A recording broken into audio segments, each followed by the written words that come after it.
How's it going, bros? My name is PewDiePie. This has basically been all over any form of social media. I feel like I still have a long way to go. Welcome, and here's my gym setup. Egger spots me. Thank you very much for doing that. So basically, it's just this, what is it called? Bench? It's so wonky. And the way they work is that you can very quickly change each weight that you want. You want 30, 40, 60, 50, 70. It goes up to 90 actually. I have 90 here, that's why. And even 10 without anything. So if I want 30, bam, lift up, ready to go. And that's why I have this wrist protection, because it hits my wrist sometimes. You feel more badass somehow. I don't know why. It's good. It's good for extra grit when you're doing pull exercises. I put my workout journal here next to all the chemicals. This is me day one. I was doing flat press 50. And I was doing 70. I'm careful what to show here because I get angry and I write down a bunch of shit. Do it, pussy! So it's notes for me for the next week. I always go through what I did the previous week. So I'm like, yeah, next time do this, pussy. Be careful. I'm saying it to myself in the past. I like the idea that anyone can pick up in their house. It's very small. It doesn't take up a lot of space. If you don't have access to a gym, this is a pretty good base, I would say. Gym is always better because you're gonna have machines. That's my setup tour. I know my setup is fit and I know I could get more, but I just really like the idea that I can move it anywhere. It feels very liberating to have that kind of setup. And you can do a ton with dumbbells, like I said in the video, so just be careful. That's all. So I've never actually spoken about my workout history or whatever. In 2016, I had never been to a gym before in my entire life, and I didn't know anything. I didn't know how to properly squat. I didn't know what reps meant. I didn't know what sets meant. But I wanted to try and get in shape, in better shape at least. So I kind of forced myself to go to a gym. I was terrified. I had no idea what to expect, and the overconfidence in me just said, okay, you just go in there and just, how hard can it be? You just put up and down weights. Anyone can do that. Don't feel confident about their body or feel like they're going to be judged or something like that. That just couldn't be further from true. And I gotta say, the personal trainers that I worked with have just been the most motivating and supportive people. So definitely don't be scared to do that. And to just get started, a lot of gyms will offer one personal trainer for free. So it's 100% worth it. Absolutely. You need to know what you're doing going into a gym. He taught me how to really push myself, how to work out with dumbbells. And so I decided to myself, okay, I'll just set up a bench. I'll set up some dumbbells at home and I can just work out from that, you know? And this time I've been consistent on YouTube and that's sort of been my success. So that can translate into exercise. I wanted to really start pushing myself. And I did that 2 months ago. And that's when I really started to notice the big difference that you've seen in the photos today. And this is after reading a lot of books, reading a lot of philosophy. You guys know I'm a fan of Mishima. So if you know Mishima, that's pretty self-explanatory. For those of you who don't know, Mishima was an author that was absolutely ripped. He talked a lot about body and action. And I read a bunch of other books as well that helped me develop my philosophy around exercise. If anything, body and soul are deeply connected, and I wanted them to match. And that's why I really wanted to start pushing myself with my workout.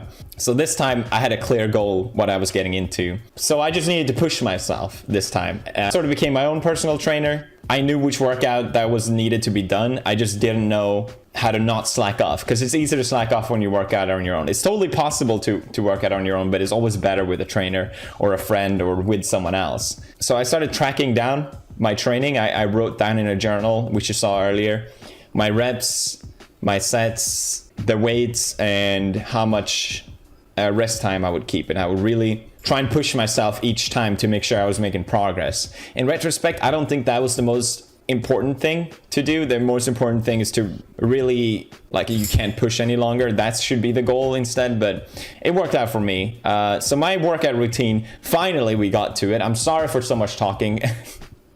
So Mondays, I do push exercises. I do chest, heavily on chest. And Tuesdays, I do leg, squats, deadlifts, yada yada, lunges. And then Wednesday, I do pull exercises. Then Thursday, I do leg again. And then Friday, I finish with a mix of push and pull. I know there's other variations of this sort of workout that are more efficient, and I'm probably going to change my workout pretty soon, but it worked out for me so far. I literally just Googled online like 5-day dumbbell workout. You can probably find it yourself and follow it. You have to change your diet if you want to lose body fat. And probably the biggest difference for me was cutting out alcohol, which is something I talked about before. I'd say maybe a year ago, I quit alcohol for the first time.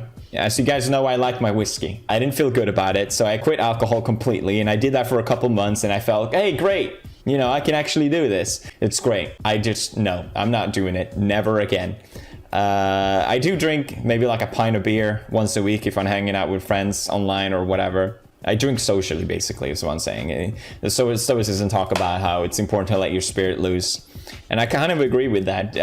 I think the problem was before when I quit drinking is that I was too strict on it. I didn't want to be that person in the friend group. And I think this way I'm just going to be able to stick with it. And honestly, quitting drinking, it was hard. It was a habit that I had developed. And like, once you cut it out of your diet, that's when you realize that you are addicted to it. You have to train yourself to not be dependent on it. And that's really tough in the beginning. But once you get out of it, you gain a whole different perspective. And you have to realize that sensational pleasures don't bring happiness. And as soon as you take that first bite, it's already fleeting. It's not going to make you happy. And I really think mindset is one of the most important things if you want to work out. You can obviously, anyone can pick up working out for a little while, but unless you have the right mindset, you're not going to be able to be consistently pushing yourself for it. One of the best things I've done out of all of these and the change of my life, I had made the habit of being very angry often and very confrontational and aggressive. At first, I liked that part of myself because I would still, feel it. I would still feel that anger, even though I didn't act on it the same way I used to. Last thing, there's obviously many reasons to work out that are very positive. You'll look better. You'll feel more confident. You'll be more healthy. You exercise. Lift weights for Mishima, okay? You lift weights for Homer. This is just something that worked for me, and I'm very happy about it. And it's been really motivational as well to see so many support around it. I think that's great, and I really appreciate it. Brofist.